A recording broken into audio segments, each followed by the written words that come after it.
Sometimes the person you trust with your entire future is the one who quietly starts rewriting it without you. That cold reality check hit me harder than any argument ever could, and it left me wondering how I missed the signs for so long. My name is Hazel Caldwell. I am 32 years old. I live in a luxury-gated golf community in Highland Park, Texas, the kind of place where everyone smiles at the country club brunch and pretends their lives are as polished as the fairways outside.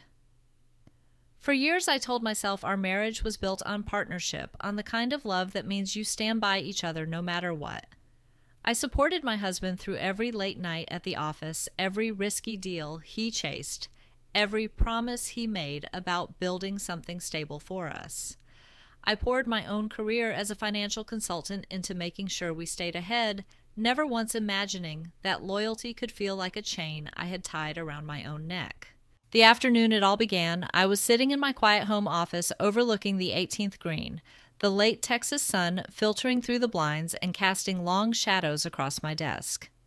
My phone buzzed with a message from my husband. Need you at the Community Business Center in 20 minutes. Urgent. Bring the joint account papers. Don't tell anyone. His tone was clipped the way it got when things were slipping at work.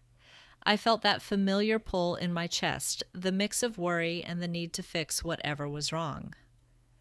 I had always been the steady one, the one who smoothed things over. So I grabbed the folder and drove the short distance through the winding streets lined with manicured lawns and stately homes. The Community Business Center was a sleek building tucked behind the golf pro shop used for private meetings by residents who wanted discretion. When I walked in, my husband was already there with his coworker, Violet Klein. They were standing close heads bent over a laptop, their voices low. Violet worked with him on several development projects, and I had met her a few times at company events. She always had that sharp, confident smile that made me feel a little out of place in my own life. My husband looked up when I entered, his face tight with stress. He did not greet me with a kiss or even a warm word. Instead, he pushed a thick stack of documents across the polished table. Hazel, we need you to sign these today. The investors are pulling out on the new golf-adjacent development, and the bank is threatening to freeze everything unless we show unified family control. It is the partnership we always talked about. You promised you would have my back on this. His voice carried that familiar mix of urgency and quiet accusation, the one that always made me question if I was being unreasonable. Violet nodded beside him, her expression sympathetic but firm. It is just paperwork to protect what we have all built, Hazel. Your husband has been carrying the load alone for months. This keeps the family name clean and the accounts open. I sat down slowly, my hands trembling just a little as I flipped through the pages. The language was dense, full of clauses about transferring decision-making power over our joint assets, and some promised stake in the project I had helped fund with my savings and connections. It did not feel like the equal partnership we had discussed during late-night talks on the patio. It felt like handing over control I had worked so hard to earn. My stomach twisted with that vulnerable ache. I tried to push down the one that whispered I was failing him again. My husband, this says I would be personally liable if anything goes wrong. We promised each other transparency. What exactly is going on with the investors? I kept my voice soft, emotional, because raising it never helped. I hated how small I felt in that moment, like I was the one letting us down. He leaned forward, his eyes locking on mine with the intensity that used to make me feel chosen. You are my wife. Loyalty means stepping up when it counts. The family name is on the line here, Hazel. My father has been calling nonstop about keeping things quiet. If we do not present a united front, the legal threats from the investors could drag us all down. Violet and I have been working around the clock to save this. Do not make me beg. Violet placed a gentle hand on the table, her voice low and persuasive. We have seen marriages fall apart over less. This is just paperwork, not a betrayal. Think of the life we have built here in the community. The words landed like a quiet weight on my chest. I felt tears prick at the corners of my eyes, not from anger, but from the deep, aching sense that the man I loved was asking me to ignore my instincts. I had always been methodical about finances, fierce when protecting what we had. But right now, I felt exposed, vulnerable. Like one wrong signature could unravel everything I had quietly built for us. I told them I needed time to review it with my own eyes. My husband's jaw tightened, but he did not push harder in front of Violet. Instead, he squeezed my shoulder, the touch meant to reassure, but landing like pressure. We do not have much time, Hazel. 24 hours at most before the bank moves. I am counting on you. They left together, and I sat there alone in the empty conference room, the air conditioning humming softly, while my mind raced. The vulnerability washed over me in waves. I had given so much of myself to this marriage, to making our life in this beautiful gated world feel secure. Was I overthinking it, or was something truly off? I pulled out my phone and called my closest friend and colleague, Ruby Vargas. She picked up on the first ring, her voice warm and steady like always. Hazel, you sound shaken. What is going on? I poured out the details in a rush, my voice cracking just a little as I described the papers and the urgent demand. Ruby listened without interrupting, then said quietly, "That does not sit right with me. I will meet you later." In the meantime, maybe talk to Oliver Lang, that lawyer friend of mine who handles these kinds of corporate overlaps. He is discreet, and he knows the community regulations inside out. The rest of the afternoon blurred as I drove home through the tree-lined streets, the golf carts gliding past like everything was normal. I tried to focus on the small comforts, the way the late sunlight caught the water features in the community, but the knot in my stomach only tightened. When my husband came home that evening, he was quieter, more withdrawn, but he pulled me into a hug and whispered that he loved me, that we were a team. I wanted to believe him so badly it hurt. Yet later, when I was alone in our bedroom, I opened the folder again and noticed small inconsistencies in the numbers, things that did not add up with the financial reports I had helped prepare months earlier. The promised stake in the development, the one he had talked about as our shared future, now looked like it was being quietly redirected. My heart ached with the emotional weight of it all. I had always believed loyalty was not about blind obligation. But in that moment, I wondered if I had been confusing love with the fear of losing the life we had built together. The next morning, I met Oliver Lang at a small cafe just outside the gates, a neutral spot away from prying eyes in the community. He was sharp and professional, the kind of lawyer who asked the right questions without judgment. I showed him the documents and explained the pressure from my husband and Violet. Oliver's brow furrowed as he scanned the pages. This has some red flags, Hazel. The liability clauses are one-sided, and the timing feels rushed. I can run a quiet check on the development filings if you want. In the meantime, do not sign anything until we understand the full picture. His words gave me a small measure of relief, but the vulnerability lingered. I felt torn between the woman who wanted to trust her husband and the methodical side that sensed something deeper was wrong. Ruby texted me later that day offering to come over after work to talk it through. I needed her steady presence, someone who saw me as more than just my husband's wife. By early afternoon, the stress had become physical. My heart raced in a way that felt wrong, a fluttering pressure that made it hard to breathe deeply. I told myself it was just anxiety, but when it did not ease, I drove to the local hospital affiliated with our community's private health network. The waiting room was quiet and sterile, the kind of place where wealthy residents came for discreet care. A kind nurse named Lila took my vitals and led me back to an exam room. "You are under a lot of stress, are not you?" she asked gently, as I described the tightness in my chest. I nodded, the words catching as I explained the situation without too many details. The doctor came in shortly after reviewing my chart on a tablet. "We will run a quick EKG, but while we wait, I noticed some recent insurance filings linked to your joint accounts. Mind if I pull up the full records to rule out any underlying issues?" What happened next shifted everything. While the nurse stepped out to fetch the equipment, the doctor scrolled through the digital files on his screen, his brow furrowed. "Hazel, there are some discrepancies here. These hospital billing records from 6 months ago show large charges tied to a private consultation for your father-in-law, but they were billed through the development project's corporate account. The notes mention complications from a past procedure that was never disclosed publicly. More importantly, the financial trail links back to undisclosed loans that appear to have been used to prop up the golf-adjacent development. It looks like the promised inheritance stake you mentioned was never fully funded the way it was presented to you. His voice stayed professional, but the words landed like ice water. I sat there on the exam table, my hands gripping the edge, feeling the emotional ground crumble beneath me. The family name built on fraud, this quiet revelation in sterile hospital files, uncovered lies I had not even known to look for. The development was not just risky. It was a house of cards my husband and his coworker had been desperately trying to hold together with my signature. Tears slipped down my cheeks as the doctor gave me a moment, his expression softening with understanding. I am not here to get involved in personal matters, but these records suggest the liability they are asking you to assume might be covering up more than just investor issues. I thanked him through the blur of vulnerability, my methodical mind already racing to connect the dots, even as my heart broke a little more. Ruby met me in the parking lot afterward, her face full of worry when she saw my red eyes.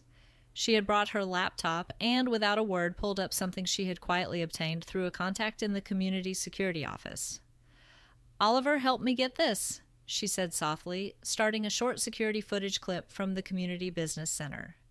The grainy video showed my husband and Violet in a side conference room 2 days earlier, their heads close together. I watched, heart pounding, as Violet's voice carried faintly through the audio. "The inheritance stake transfer has to look clean on paper, Ezra. If Hazel pushes back, we redirect it through your father-in-law's old accounts like we did last time. The family name cannot take another hit from those fraud flags." The footage ended abruptly, but the image of them together planning without me burned behind my eyes. I felt exposed in a way I never had before, the vulnerability crashing over me like a wave. Ruby wrapped an arm around my shoulders as we sat in her car, and I let the tears come freely for a few minutes. The raw ache of betrayal, mixing with the fierce determination that was starting to surface. "I cannot keep pretending this is just pressure," I whispered, my voice breaking. "Loyalty is not supposed to cost me everything I've built." She nodded, not pushing, just being there while I processed the hospital files and the footage that had uncovered the hidden truths emerging in our carefully guarded community. Later that evening, my phone rang with a call from my father-in-law. His voice was stern and unyielding, the legal threats now out in the open.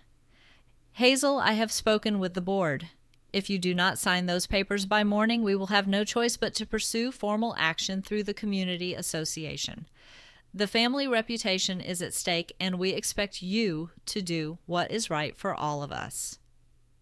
The words echoed the same coercive tone my husband had used, but now they landed differently after what I had learned. I sat on the edge of our bed again, the same spot where the uncomfortable truth had first settled the night before, feeling the emotional weight of it all pressed down harder than ever. My husband arrived home shortly after, his face a mask of exhaustion and quiet expectation. He saw the folder still on the counter and reached for it. "Hazel, please. We are running out of time.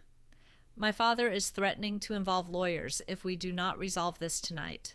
I looked at him, my voice soft but trembling with the vulnerability I no longer tried to hide. "My husband, I saw the hospital records today, and there is footage from the business center. The promised stake, the one you said was our future, was never real, was it? It was just another way to cover the lies." The words hung between us, raw and exposed, and for the first time I saw a flicker of something like panic in his eyes.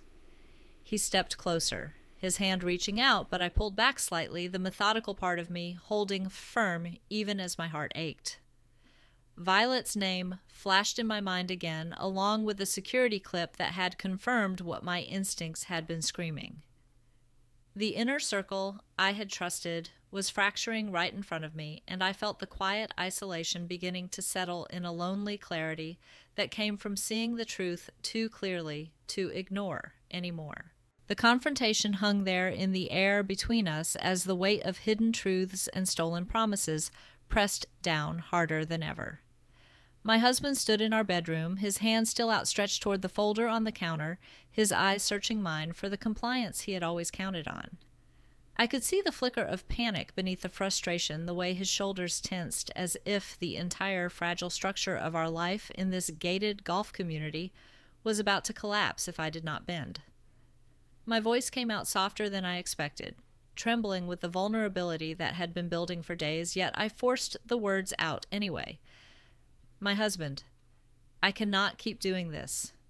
The hospital files showed me the billing discrepancies, and the security footage Ruby shared made it impossible to pretend anymore. The promised inheritance stake you kept talking about as our future, it was never meant for us, was it? It was just another layer to cover the fraud the family name has been hiding. He stepped back, his face paling in the soft lamplight from our bedside table, the same room where we had once whispered about building a life together in Highland Park. Hazel, you are overreacting. Violet and I were just trying to protect what we have. My father has been dealing with health issues from all the stress, and the legal threats from the community board are real. They could freeze everything if we do not show unity. His voice cracked, with a desperation that pulled at my heart even as my methodical mind refused to let go of the evidence. I felt tears well up again, hot and unbidden, because part of me still loved the man standing there, the one I had supported through every late night and risky deal. But the ache in my chest was deeper now, a quiet grief for the loyalty I had given so freely, believing it would be returned in kind. Before I could respond, my phone rang on the nightstand. It was my father-in-law, his voice weak and strained when I answered on speaker so my husband could hear. Hazel, listen to me. My father-in-law said his words labored the hospital background noise, faint but unmistakable. He had been admitted earlier that evening after a sudden episode tied to the complications the files had hinted at, the kind of quiet health decline the family had kept private to protect their reputation in our exclusive Texas enclave. I do not have much time. The doctors say it is serious, and I need to get this out before it is too late. The family name, it was never built on solid ground. We used those development accounts to hide old debts years ago, siphoning what should have been your shared inheritance to keep the facade going. My son and Violet thought they could fix it by pulling you in at the last minute. I let them. I am sorry. Loyalty blinded me to what we were doing to you. His admission hung in the room like a final shattering truth. The stolen, promised inheritance laid bare in his dying words, the core secret of the fraud finally spoken aloud. My husband's face crumpled beside me, but I felt a strange, detached calm settle over the raw vulnerability that had consumed me for days. My father-in-law's voice faded as the call ended abruptly with a nurse's interruption, leaving us in silence, broken only by my quiet sobs. I turned to my husband, my hands steady now, despite the tears streaming down my cheeks, the emotional weight of it all pressing on me like never before. This ends here. I will not sign anything. I will not be the one holding up the lies anymore. Loyalty is not obligation, my husband. I gave you everything I had because I believed in us, but I cannot keep sacrificing my peace for a family name built on deception. My voice was soft, vulnerable, in a way that felt exposed and honest. Yet underneath it was the fierce resolve that had always been there, methodical and unyielding when it came to protecting myself. He reached for me, then, pleading quietly, but I stepped away, the inner circle I had once cherished, fracturing in that moment. The legal threats from the relatives came fast after that, messages from the Community Association board calls from lawyers my father-in-law had apparently lined up before his admission, all demanding I cooperate or face formal proceedings that could tarnish my own professional standing in the gated world we shared. Violet even sent one last polished text, her words laced with the same persuasive tone that had started it all. But I deleted it without replying the public exposure of the fraud rumors already beginning to ripple through our tight-knit neighborhood, in quiet, damaging whispers that left me feeling more isolated than ever. The weeks that followed were a blur of emotional rawness and quiet decisions. I met with Oliver Lang one final time in a discreet cafe just beyond the community gates, where he confirmed what my father-in-law's admission had already revealed. The inheritance stake had been manipulated for years to cover the family's hidden financial lies, and fighting it legally would drag me deeper into the mess without guaranteeing any real resolution. Ruby sat beside me, her steady presence a small comfort, but even she could not shield me from the growing distance in our social circle. Friends in the golf community began to pull away their polite smiles, turning awkward as the rumors of the development fraud spread in hushed conversations at the club. I felt the loss of that inner circle acutely, the loneliness settling in like a quiet fog, but I chose not to fight the public damage or chase any kind of victory. Instead, I packed my things over several careful evenings, the methodical side of me documenting everything for my own protection while my heart ached with each box I sealed. My husband watched from the doorway one night, his eyes vulnerable in a way I had rarely seen, but I simply shook my head. I am walking away, my husband, not out of anger, but because I finally understand that loyalty to myself is not a betrayal of you. It is the only thing that is left. The day I drove out of the gated community for the last time, the late Texas sun casting long shadows across the manicured fairways, I did not look back in the rearview mirror. There was no dramatic confrontation or satisfying takedown, no reclaimed assets, or public reckoning that restored what I had lost. The inner circle was gone. My husband, his family, the friends who had once filled our home with laughter, and the isolation wrapped around me like a heavy blanket as I settled into a modest apartment in a quieter part of Dallas, far from the polished world we had shared. I felt the emotional vulnerability linger for months, the quiet nights where I replayed my father-in-law's dying admission and wondered if I could have seen the betrayal sooner. Yet in that solitude, something softer emerged, a lingering quiet strength that did not need validation or revenge. I continued my financial consulting work on my own terms, methodical and fierce, in ways that felt authentic now, without the constant pull of obligation. Loyalty, I realized, had never been about blind support. It was never an excuse to let myself be used as collateral for someone else's lies. I had chosen myself, even if it meant standing alone, and in that detached, peaceful closure, there was a profound kind of freedom I had not known I needed. I still think about the life we built sometimes, the way the community once felt like home, but the memories no longer sting the way they used to. They sit there, gently reminders of what I walked away from, and in their place is a calm acceptance that I am enough on my own. The hidden truths that emerged in those hospital files and the security footage clip had shattered the illusion, but they also set me free in the quietest way possible. I wake up now in my new space, the vulnerability still there on hard days, yet accompanied by a steady, lingering strength that whispers, I made the right choice. Family drama like this does not always end with loud justice or reclaimed power. It ends with the simple act of choosing your own peace even when it leaves you disconnected from everything you once knew. Thank you for listening to my story. Where do you draw the line when loyalty starts feeling like obligation?